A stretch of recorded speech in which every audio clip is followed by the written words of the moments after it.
சாயப்பா வேஷத்தில் இருக்கக்கூடிய சாத்தானை தான் நீங்கள் வணங்கிட்டு இருக்கீங்க. நீங்கள் இந்த சாயப்பாவை வணங்குனா துன்பங்கள் பல கோடி பெருகும், நோய்கள் அதிகரிக்கும். உண்மையான சாயப்பாவை நீங்கள் வணங்கணும். வணங்கினா உங்கள் வாழ்க்கையில் பிரச்சனைகள் அப்படின்றது இல்லாமல் போயிடும். ஸோ போலியான விஷயத்தை நீங்கள் நம்பி வாழ்க்கையில் இழந்து போய் நிற்கிறீங்க. மாற்றத்தை உருவாக்க நீங்கள் எவ்வளவோ முயற்சி பண்ணியும் உங்கள் வாழ்க்கை மாறல. ஏன் சாத்தான் சாயப்பா ரூபத்தில் வந்திருக்காருன்றதை நீங்கள் தெரிஞ்சுக்கணும். அந்த சாத்தானை எப்படி விரட்டுறதுன்னு தெரிஞ்சுக்கணும். உண்மையான சாயப்பாவை எப்படி உட்கார வைக்கணும்னு தெரிஞ்சுக்கணும். இதை 3 விஷயத்தையும் எவர்கள் செய்கிறார்களோ அவர்களுடைய வாழ்க்கையில் மட்டும்தான் தென்றல் வீசும், ஆரோக்கியம் பெருகும், நிம்மதி பெருகும், கடன் தீரும், எல்லா கொடிய நோய்களும் தீர்ந்து போய் உங்கள் வாழ்க்கையில் சிறப்பான எதிர்காலத்தை அமைச்சு கொடுக்கும். நிச்சயமாக அன்பேசாய் குடும்பத்தில் இருக்கிறவங்களும் சாயப்பாவை உயிராக நினச்சி வணங்குறவங்களும் தெய்வம் நமக்கு ஏன் இவ்வளவு பெரிய ஒரு குழப்பத்தையும் ஒரு துன்பத்தையும் கொடுக்குது அப்படின்னு தெரிஞ்சுக்க முயற்சி பண்ணுறவங்களும் இந்த பயிற்சியை முழு மனதுடன் பாருங்கள். ஓம் சாயிரா சாயிரா, ஓம் சாயிரா சாயிரா, ஓம் சாயிரா சாயிரா, அன்பே சாயிரா, பேரன்பே சாயிரா, அகிலம் தளிக்க ஆத்மா விழிக்க அனுதினம் சாயிரா, எங்கள் அன்பே சாயிரா.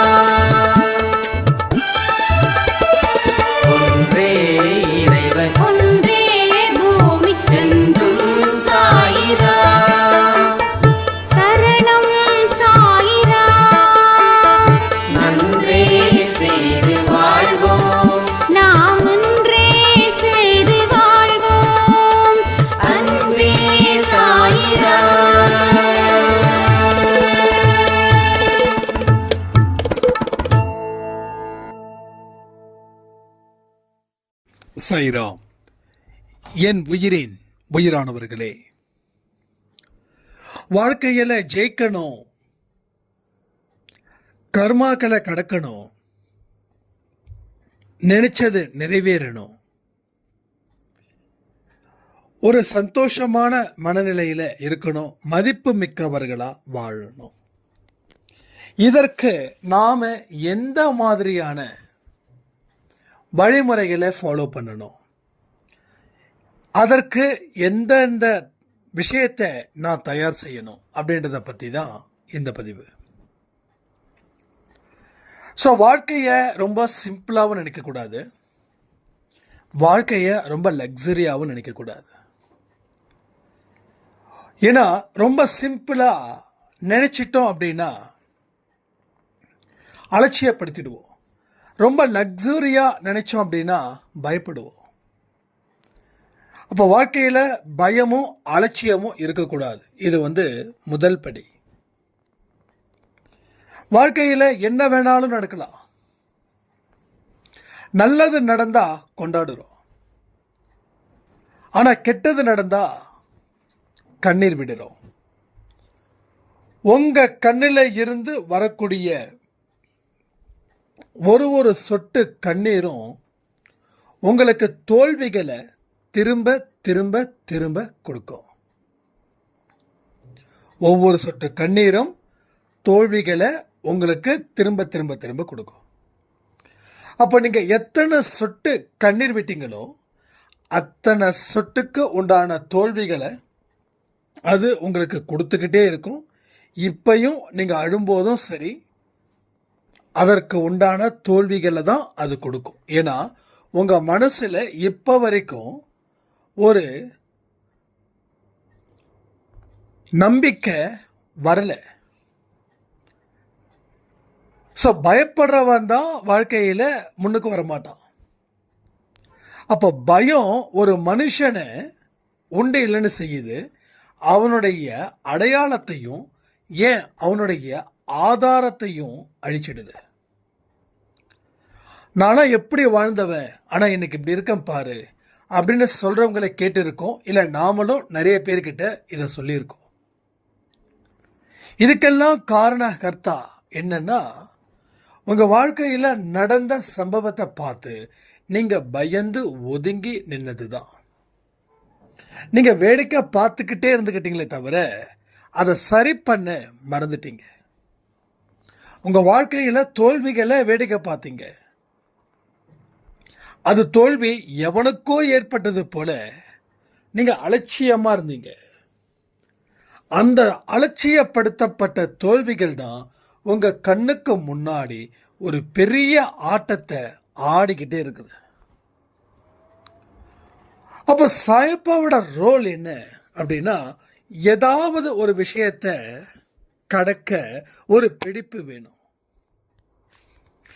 அந்த பிடிப்பு தான் நம்மோட சாயப்பா. அர்ஜுனர் என்ன பண்ணாரு?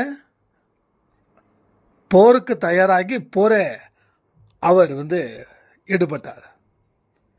அப்போ எந்த இடத்துலையும் கிருஷ்ண பரமாத்மா அர்ஜுனருக்காக போர் புரியவே இல்லை. அர்ஜுனருக்காக போர் புரிந்தாரா? மகாபாரதத்தில் நீங்கள் படிச்சிருப்பீங்கன்னு நான் நம்புகிறேன். அர்ஜுனருக்காக கிருஷ்ணர் போர் புரிந்தாரா, போர் புரியலையா? இது கேள்வி. இதுக்கு என்ன பதில்? அப்போ அவர் போர் புரியல. போர் புரிஞ்சது யாரு? அர்ஜுனர். அப்ப கிருஷ்ணருடைய ரோல் என்ன? அர்ஜுனரோட ஒரே பிடிப்பு கிருஷ்ணர். அதே போல நாம எல்லோரும் அர்ஜுனர்கள். அந்த கிருஷ்ண பரமாத்மா இருக்கிறது நம்ம சாய் பரமாத்மா. ஓகேவா? அப்போ நீங்க இன்னைக்கு அவர்கிட்ட உட்காந்து கண்ணீர் விடுறீங்களே, என் பிரச்சனையை தீரு அப்படின்னு. அங்க அர்ஜுனர் கிருஷ்ணர்கிட்ட என்னுடைய பிரச்சனையை தீர்க்கணும் அப்படின்னு சொல்லும்போது, நீ போரிடணும், நீ பயம் இல்லாமல் போரிடு, உன் வாழ்க்கையில் எந்த விதமான பிரச்சனைகளும் உனக்கு வராது, எதிர்த்து நில்லு, துணிஞ்சு நில்லு, நம்பிக்கையை கைவிடாத. இந்த மாதிரி வார்த்தைகள் தான் ஃபுல் அண்ட் ஃபுல்லாக மகாபாரதம். அந்த போரில் நடக்கக்கூடிய விஷயங்கள் தான் மிக முக்கியமானது. அதுக்கு முன்னாடி வரதெல்லாம் சும்மா அப்படியே, அதில் ஒன்றும் பெருசாக ஒன்றும் இல்லை. போர் ஏன் வந்ததுக்கும் உண்டான காரணங்கள் அவைகளாக இருக்கலாம். ஆனால் போரில் கிருஷ்ணருக்கும் அர்ஜுனருக்கும் நடந்த உரையாடல் தான் மகாபாரதம், பகவத்கீதை. பகவத்கீதையோட இதுவே அதுதான். அப்போ அந்த அட்வைசஸ் வச்சு அர்ஜுனர் தன்னையும் தன் கூட கடவுள் இருக்கிறாருன்ற ஒரு உணர்வு நிலையிலையும் போர் புரிஞ்சதால அவர் எதிரில் இருக்கக்கூடிய படை வீரர்கள், இவர்கள் படை வீரர்களோட சிறந்தவர்கள், தலை சிறந்தவர்கள். பட் அவங்கள அர்ஜுனர் அழித்தாருன்னா அதற்கு ஒரு பிடிப்பாக இருந்தது யாரு? கிருஷ்ணர். கிருஷ்ணர் சொன்ன அறிவுரைகளை அவருங்க கேட்டாங்க. அதாவது அந்த பஞ்சபாண்டவர்கள் கேட்டாங்க. ஒவ்வொருத்தவங்களும் பயங்கரமா வேகத்தோட, நம்பிக்கையோட, குழப்பமே இல்லாம தன்னுடைய ஒரே நோக்கம் அந்த போரில் ஈடுபட்டு ஜெயிச்சு வெற்றி கொடி கட்டணும் அப்படின்னு சொல்லி. நல்லா இருக்குல்ல? கொஞ்சம் நினைச்சு பாருங்க. அப்போ அர்ஜுனர் ஐயோ கிருஷ்ணா பயமா இருக்குது, அவன் வில்ல விடுறானே, என்னோட வில்லு பவர் சரியில்லையே, அவங்களெல்லாம் ஜெயிக்க முடியாது அப்படின்னு சொன்னா கிருஷ்ணர் இறங்கி போர் புரிஞ்சிருப்பாரு நினைக்கிறீங்களா? இந்த இடத்துல சீன் அப்படியே உல்டாவா மாறுதுன்னு நினச்சிக்கோங்களேன். பரந்தாமா, அர்ஜுனர் சொல்றாரு, பரந்தாமா என்னால் இவங்க முன்னாடி போர் புரிய முடியல. ஏன்னா இவங்க பெரிய பெரிய சாதனை பண்ணவங்க. அவங்களுடைய யுத்தி என்னோட யுத்தியோட கம்பேர் பண்ணும்போது ஒன்றுமே இல்லை. என்னால் போர் புரிய முடியாது, எனக்கு பயமாக இருக்குது. நீ போர் புரின்னு சொல்லியிருந்தா கிருஷ்ணர் போர் புரிஞ்சிருப்பாரா, புரிஞ்சிருக்க மாட்டாரா?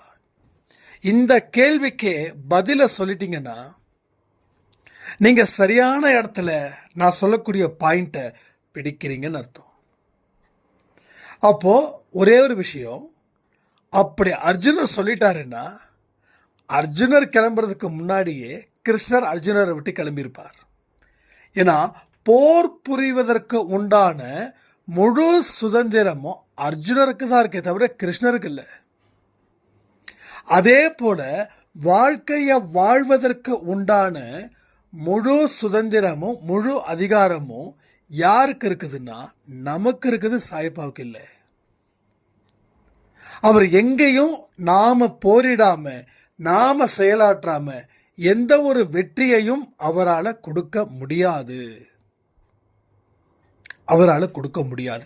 யாராவது காத்திருக்க கடவுளுக்காக அப்படின்னு சொன்னீங்கன்னா தயவு செய்து சொல்ற, நீங்க தோத்து போவீங்கன்னு அர்த்தம். புரியுதா உங்களுக்கு? அப்ப நான் சொன்னதை இந்த மகாபாரத்தோட கனெக்ட் பண்ணி பாருங்க.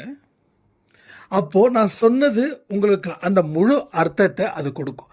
அப்ப சாய்பாவை நம்பி எதுவுமே நீங்க செயல் புரியாம இருந்தா வாழ்க்கையில தோத்து போடுவீங்க.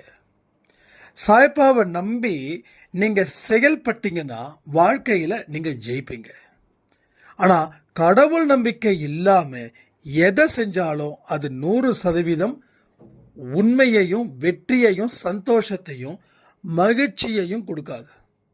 கடவுள் நம்பிக்கை இருக்கிறவன், அதாவது முழு மனதோட கடவுளை ஏற்றுக்கொண்டு முழு மனதோட நம்பிக்கையோடு இருக்கிறவன் எந்த தப்பான விஷயத்தையும் ஈடுபட மாட்டான். அப்போ தப்பான விஷயத்தில் ஒருத்தன் ஈடுபடுறான்னா அவன் போலியானவனாக இருப்பான். ஏன்னா அவனை கடவுள் விரும்பலை. இவனா ஒரு ஒரு பிரச்சனை வந்துடக்கூடாதுன்றதுக்காக கடவுளை வழிபடுறானே தவிர கடவுள் இவனுக்கு எந்த ஒரு விதியையும் காட்டலை, எந்த விதமான ஒரு சந்தோஷத்தையும் அவனுக்கு கொடுக்கல. ஏன்னா அவன் வணங்கும் முறை போலியானது. அவன் போலியானதை வணங்குறான். சாய்ப்பாவை வணங்குறான்னு அவன் நினைக்கிறான், ஆனால் சாய்ப்பாவை வணங்கலை.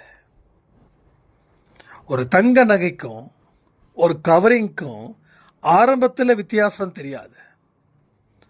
1 மாதம் கழிச்சா இல்லை 6 மாதம் கழிச்சாதான் தங்கம் எது கவரிங் எதுன்னு தெரியும். அதே போல தான் சாயப்பாவை தான் நான் வணங்குறேன்னு நினச்சி வணங்குறவங்க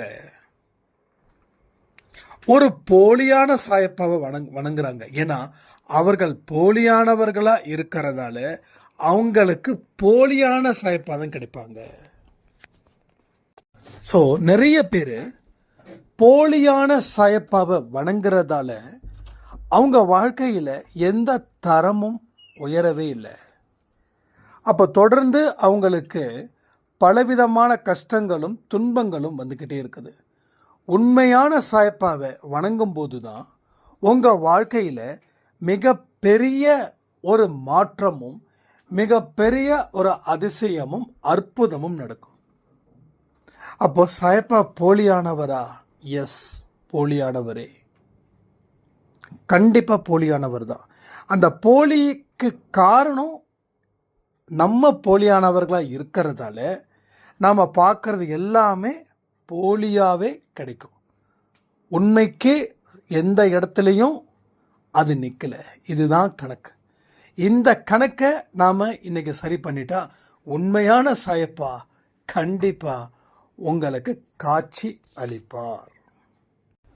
ஸோ எந்த தெய்வமும் சரி, சாயப்பா மட்டும் இல்லை, வணங்கக்கூடிய பெருமாளாக இருக்கட்டும், ஜீசஸாக இருக்கட்டும், சிவனாக இருக்கட்டும், போலியான மனிதர்கள், அதாவது விஷமத்தனமான மனிதர்கள், இல்லை பாவம் செய்யக்கூடியவர்கள், இல்லை அடுத்தவங்க வாழக்கூடாதுன்னு சொல்லி அவங்கள வாழ்க்கையை எந்த இடத்துலையும் நல்லது நடக்கக்கூடாதுன்னு சொல்லி சில மனிதர்கள் கடவுள்கிட்ட பிரார்த்தனை பண்ணுவாங்க. அவன் வாழக்கூடாதுப்பா, இப்போ தான் நான் கோயிலுக்கு போயிட்டு சாமி கும்பிட்டு வந்தேன் அப்படின்னா. ஒரு அம்மா சொன்னாங்க, அன்பேசை ஸ்டார்ட் பண்ணும்போது அவங்க புதுசாக உள்ள என்ட்ரி ஆகுறாங்க, இப்போயே இருக்காங்க. ரெகுலராக பார்க்குறவங்க தான் அவங்க. பட் அவங்களுக்கு ஒரு விஷயம், இந்த ஆடியோ கேட்டிங்கன்னா இது நீங்கள் தான் அப்படின்னு சொல்லி கமெண்ட்டில் கமெண்ட் பண்ணாதீங்க, ஓகே? பட் சொல்லக்கூடிய கான்செப்ட் எப்படி எடுத்துக்கோங்க. அவங்க சொன்னாங்க, எங்கள் பங்காளி முறையில் பிரச்சனை, சொத்து பிரச்சனை, அவங்க என்னை ஏமாற்றிட்டாங்க. அதனால் நாங்கள் எங்கள் குடும்பத்தில் இருக்கிறவங்க எல்லாரும் போயிட்டு ஒரு கோயிலுக்கு போயிட்டு அங்கே ஒரு கோழியை காவு கொடுத்தோம், அந்த குடும்பம் நல்லா இருக்கக்கூடாதுன்னு சொல்லி அப்படின்னாங்க. நல்லா புரிஞ்சுக்கணும், இப்படிப்பட்டவங்களுக்கும் போலியான தெய்வங்கள் தான் தென்படுவாங்க, போலியான தெய்வங்கள். ஏன்னா அவங்க உங்களை ஏமாத்துனாங்க. தப்பு தப்பு இல்லைன்னு சொல்ல மாட்டேன். நீங்கள் ஒரு கொலை பண்ணீங்கன்னா யாரோ ஒருத்தவங்க யாரோ கொலை பண்ணிட்டாங்கன்னு திருப்பி அவங்க குடும்பத்தில் நீங்கள் கொலை பண்ணிட முடியுமா? அது தப்பு தானே. நீங்கள் எங்கேயும் சொல்ல முடியாது இல்லையா? ஸோ கண்டிப்பாக நீங்கள் எங்கேயும் சொல்ல முடியாது. இல்லை, அவங்க எங்கள் வீட்டில் இருக்கிறவங்கள மர்டர் பண்ணாங்க, ஸோ நாங்கள் அவங்க வீட்டில் இருக்கிறவங்க மர்டர் பண்ணோம், இது எப்படி அஃபென்ஸ் ஆகும் அப்படின்னு நீங்கள் கேட்க முடியாது. அதுக்கு தான் சட்டம், நீதி எல்லாமே இருக்குது. அதே போல தான் இங்கேயும் உங்களை ஏமாத்துனாங்க, எஸ் உண்மை. நீங்கள் பாதிக்கப்பட்டீங்க, 100% உண்மை. உங்களை ஏமாத்துனாங்க, நீங்கள் பாதிக்கப்பட்டீங்க, உங்களோட பாதிப்பு பெரிய அளவில் இருந்தது, எல்லாமே உண்மை. ஒரு சாதாரண மனுஷனாக இருக்கிற எனக்கு தெரிகிற விஷயம் கூட நம்மளை படைச்சவனுக்கு தெரியாதா? அப்போது நீ ஏமாந்ததும் ஏமாற்றப்பட்டதும் விதியின் வசத்தால். அந்த விஷயத்தை நீ கடவுள்கிட்ட ஒப்படைச்சிட்டு அந்த விஷயம் நடக்காதது போல நீ வாடு. நீ எதை இழந்தையோ அதை விட 1000 மடங்கு திரும்ப பெறுவ. ஆனால் இந்த வாய்ப்பை நீ விட்டுட்டு நீ கோயிலுக்கு போயிட்டு ஒரு கோழியை காவு கொடுத்தா நான் எப்படி உனக்கு உண்மையான தெய்வமாக இருப்பேன்?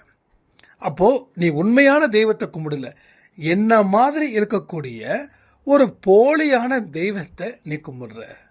இன்னைக்கு பாருங்களேன், எல்லாத்துலேயும் ஒரு டூப்ளிகேட் இருக்கா இல்லையா? ஒரு ஷோரூம் போகிற சோனி டிவி 100 இன்ச்சு 60,000 ரூபா சொல்கிறாங்க. 100 இன்ச்சோ ஐ திங்க் 90 இன்ச்சோ சம்திங் தெரில. ஆனால் அதோட விலை 1,40,000 ஒரு கிட்டத்தட்ட 2 lakhs பக்கமோ. இது சோனி டிவி தான். அப்போ என்னென்னா, ஒரிஜினல் டிவி, இது டூப்ளிகேட் டிவி. அதே மாதிரி தான் இதுவும் இருக்குதோ. அப்போ எல்லா பொருள்லேயும் டூப்ளிகேட் வந்துருச்சு. அப்போ கடவுள் மட்டும் டூப்ளிகேட் இருக்க மாட்டாரு என்ன? நாமளே டூப்ளிகேட் தானே, டூப்ளிகேட் தானே. அதாவது மற்றவங்க முன்னாடி நல்லவன் போல் நம்ம நடிக்கிறோம், ஆனால் அவன் போனதுக்கப்புறம் அவனை பழி வாங்க துடிக்கிறோம். ஸோ ரெட்டை வேடா, ஒன்று ஒரிஜினல், இன்னொன்று டூப்ளிகேட். ஸோ அதே போல் கடவுளும் டூப்ளிகேட்ஸாக இங்கே மாறுறாங்க.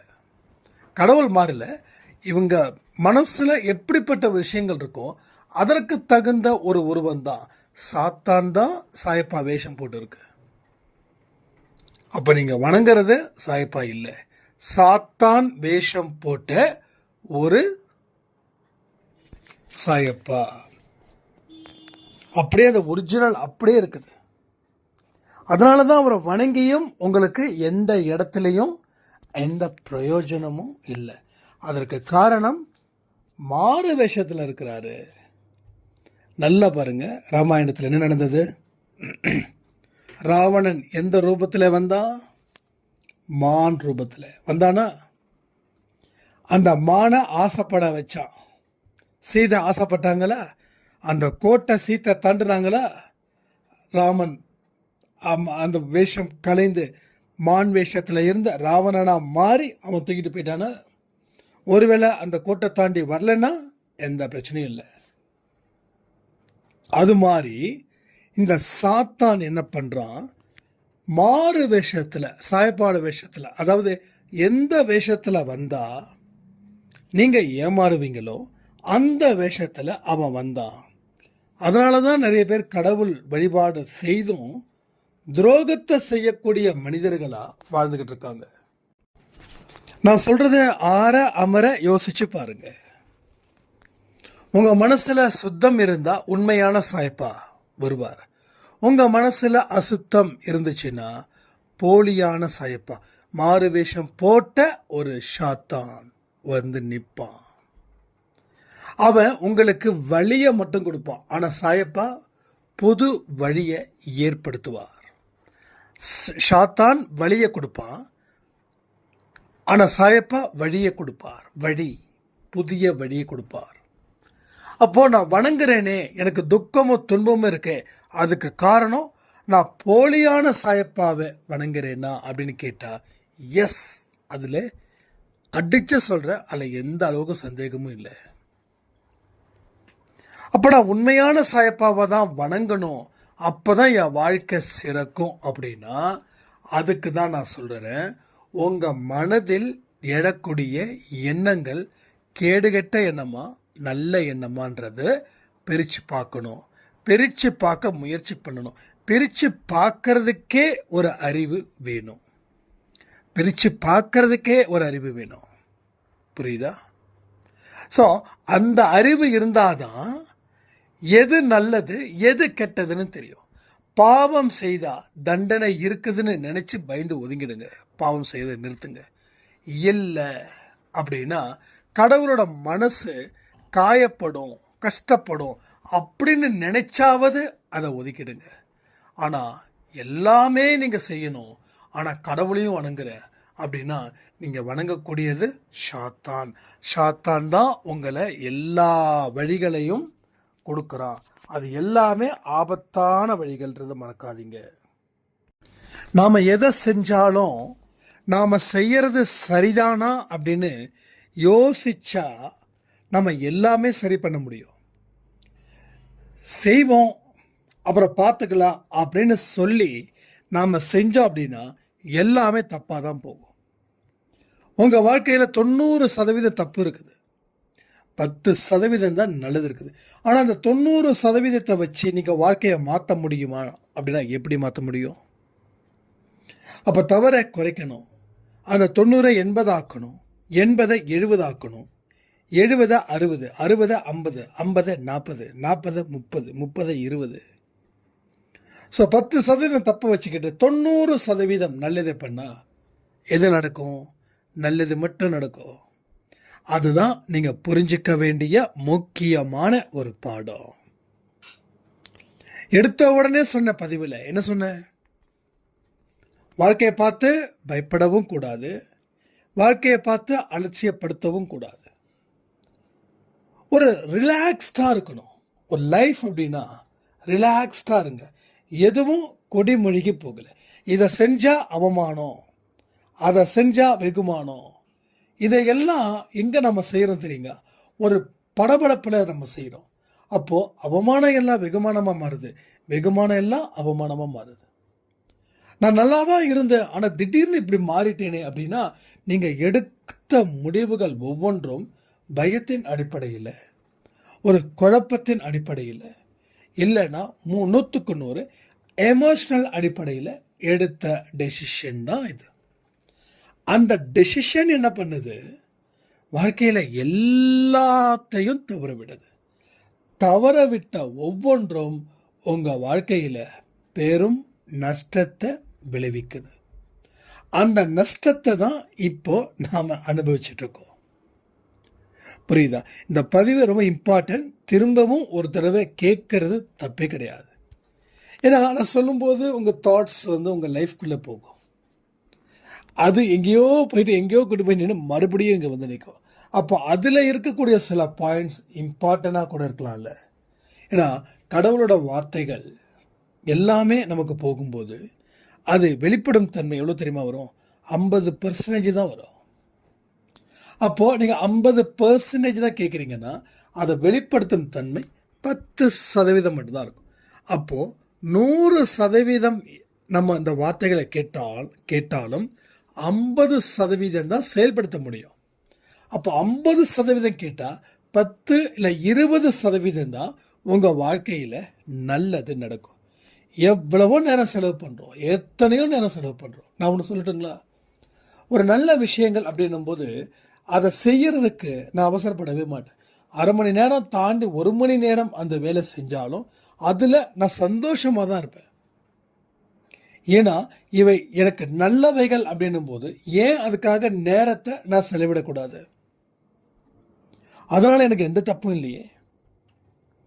அப்போ அதை நீங்கள் மனசில் நினச்சிக்கணும். நமக்கு நேரம் இருக்குது, ஆனால் கேட்க மனம் விரும்புது, ஆனால் ஏதோ ஒன்று தடுக்குதுன்னா நீங்கள் போலியாக வணங்குறீங்களே சாயப்பா, அந்த ஒரு கெட்ட சக்தி தான் அதை உங்களை தடுக்குது. இங்கே போலியான சாயப்பான சில பேருக்கு கோபம் வரும். ஏன்னா அந்த வார்த்தை சொல்கிற எனக்கே அவ்வளவு சங்கடமாக தான் இருக்குது. ஆனால் சொல்லிதானே தீரணும். ஸோ உண்மையான சாயப்பாவை வணங்குங்க, நேரத்தை பொறுமையாக செலவு பண்ணுங்க. ஏன்னா பொறுமையாக செலவு பண்ணும்போது ஆழ்ந்த அறிவும் ஆழ்ந்த புரிதலும் உங்களுக்குள்ள நடக்குது. அந்த புரிதலும் அறிவும் உங்கள் வாழ்க்கையில் பல துன்பத்தை கடக்க உதவுது. ஒரு சாய்ராம் சாதாரண விஷயத்துக்கு கூட நான் செத்து போயிடணும்னு நினைக்கிறாங்க. அதாவது என்னோட கணவர் என்கிட்ட முன்ன மாதிரி பேசுறது இல்லை. அப்போ நான் கேட்ட 2-3 கேள்வி. உங்கள் கணவர் ட்ரிங்க் பண்ணுறாரா? இல்லை. உங்கள் கணவர் சிகரெட் குடிக்கிறாரா? இல்லை. உங்கள் கணவர் தப்பான நண்பர்கள் கூட சகவாசம் வச்சுருக்காரா? இல்லை. எதுவுமே இல்லைங்க.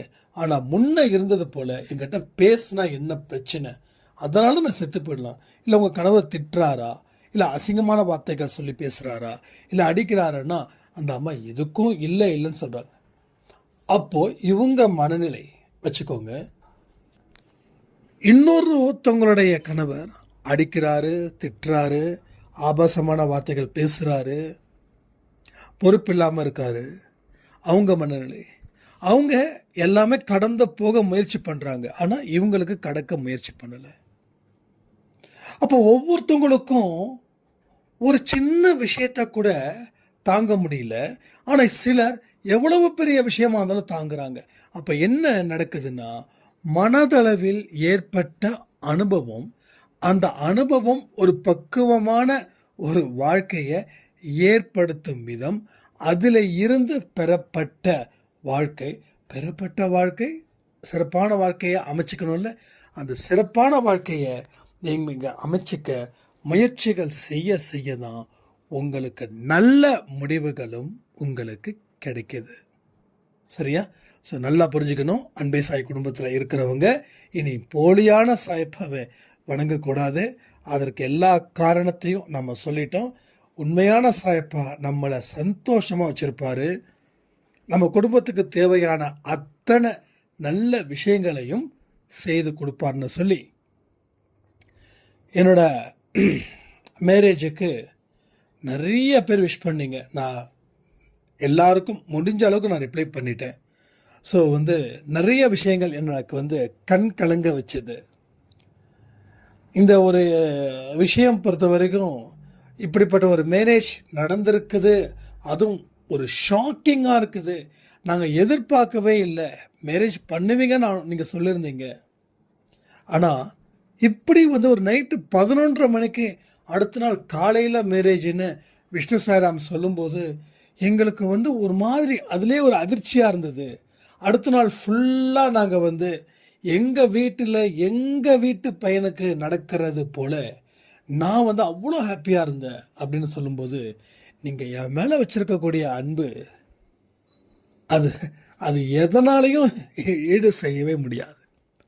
கடவுள் பாருங்களேன், எவ்வளவு ஒரு நல்ல பொறுப்பை எனக்கு கொடுத்து அதன் மூலமாக உங்களுக்கும் எனக்கும் இருக்கக்கூடிய அந்த அன்புன்ற பாலத்தை எவ்வளோ பிரம்மாண்டமாக கட்டியிருக்காரு. யாராலையும் எத்தனை பம் வச்சாலும் இந்த பாலத்தை மட்டும் ஒன்றுமே செய்ய முடியாது. ஸோ இந்த அன்புன்ற பாலம் போன ஜென்மத்திலையும் நிச்சயமாக இருந்தது, இந்த ஜென்மத்தில் இருக்குது, இன்னும் வரக்கூடிய எல்லா ஜென்மத்திலையும் 100% இருக்கும். ஸோ அதனால் இந்த வருஷத்தில் கண்டிப்பாக நம்ம மீட் பண்ணுவதற்கு உண்டான வழிகள் டெஃபினட்டாக இருக்குது.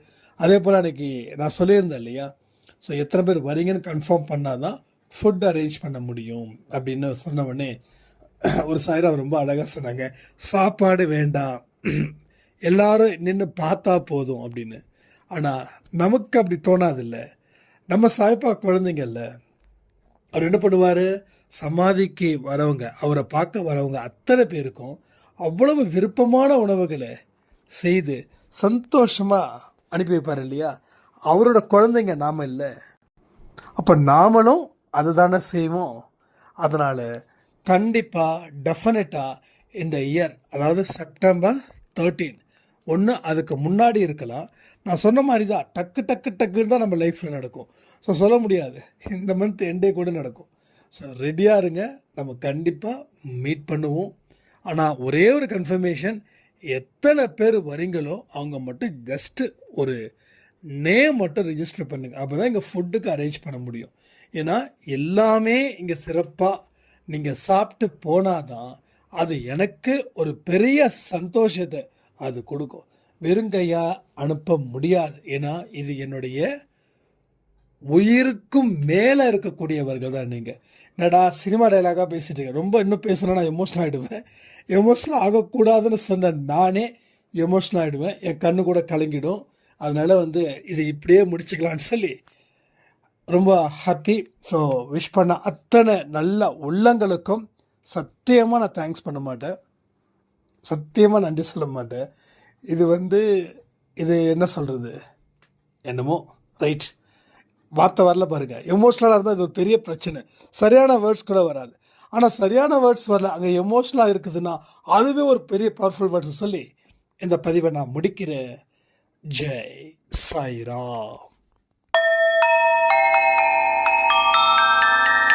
ஓம் சாயிரா சாயிரா, ஓம் சாயிரா சாயிரா.